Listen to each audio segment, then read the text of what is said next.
मिळत नाही. मराठवाड्यातले पुरावे हे निजामाकडे म्हणजे हैदराबाद गॅजेटमध्ये मिळतात. त्यामुळे तिथले पुरावे जे आहेत ते आपण ग्राह्य धरलेले आहेत. त्यामुळे जे खरे कुणबी आहेत त्या पुराव्यांमध्ये त्यांनाच हे मिळणार आहे.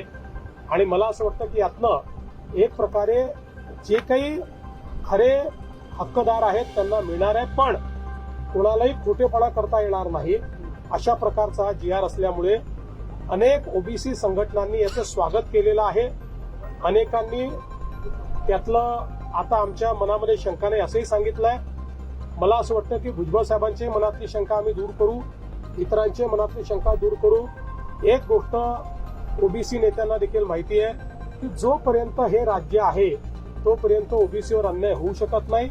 जोपर्यंत हे राज्य आहे तोपर्यंत एका समाजाचं काढून दुसऱ्याला देण्याचा विचार होऊ शकत नाही. आम्ही मराठ्यांचं मराठ्यांना देणार, ओबीसींचं ओबीसींना देणार आणि ज्यांना खरा अधिकार आहे त्यांना ते देणार. कोणाचं काढून कोणाला देणार नाही. दोन समाजाला एकमेकासमोर कधीच आणणार नाही.